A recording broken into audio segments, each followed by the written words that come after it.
આગામી લોકસભાની ચૂંટણીને લઈને મુખ્ય પક્ષો ભારતીય જનતા પક્ષ અને કોંગ્રેસના સ્ટાર પ્રચારકો એક બાદ એક સૌરાષ્ટ્રના એપી સેન્ટર ગણાતા અને સૌરાષ્ટ્રની મધ્યમાં આવેલા શહેર રાજકોટની મુલાકાતે આવી રહ્યા છે। ત્યારે આજે કોંગ્રેસના media in charge doctor Anil Singh પણ રાજકોટની મુલાકાતે આવી પહોંચ્યા હતા, જેમાં તેમણે જણાવ્યું હતું કે સાઉથ સાફ નોર્થ હાફની હવા મહારાષ્ટ્રને થઈને ગુજરાત પહોંચી રહી છે।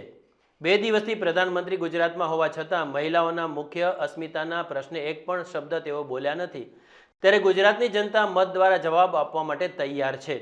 રસ્તા પર તડકામાં આંદોલન કરતા ક્ષત્રિય સમાજના ભાઈ બહેનોની ખબર સુદ્ધા તેમણે પૂછી નથી। પોતાના લાંબા ભાષણોમાં દુનિયાભરની વાતો કરતા નરેન્દ્ર મોદી ગુજરાતની બહેનોના આંદોલન વિશે પણ વાત કરતા નથી અને ક્ષત્રિય સમાજની દુભાયેલી લાગણી માટે અહંકારમાં રહેલા વડાપ્રધાન નજરઅંદાજ કરી રહ્યા છે। મત માંગતી વખતે જોર જોરથી બૂમો પાડીને બોલતા વડાપ્રધાન જ્યારે બહેનોની મદદ માટે આવવાનો સમય છે ત્યારે મૌન બેસી રહ્યા છે, જેની કોંગ્રેસ નિંદા કરે છે તેમ આકરા પ્રહારો તેમણે કર્યા હતા। વધુમાં તેમણે જણાવ્યું હતું કે ગત વખતની ચૂંટણીમાં વખતે ભાજપે કરેલ રોજગારી, મોંઘવારી અને વિદેશી કાળું નાણું પરત લાવવાના વાયદાઓ પૂરા કર્યા નથી અને હવે નવી ગેરંટી લઈને આવી પહોંચ્યા છે।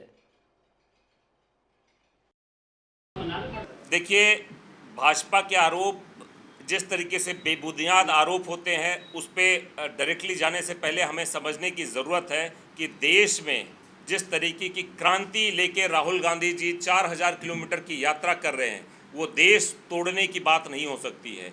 जिस तरीके का समर्थन उनको मिल रहा है, जिस तरीके से लोग दबे कुचले लोग, परेशान लोग जिस तरीके से उनकी आवाज़ में हाँ मिला रहे हैं, ये दिखाता है कि ये केंद्र की मोदी सरकार किस तरीके से इस समय बैकफुट पर है। प्रधानमंत्री मोदी साहब अभी 2 दिनों से यहाँ पर हैं, लेकिन ना वो महिलाओं की अस्मिता के बात पर एक सवाल करते हैं, ना उन्होंने जो वायदे करके वो सरकार में आए थे उसके बारे में कोई बातें करते हैं। सिर्फ और सिर्फ राजनीति और एक ओछी राजनीति।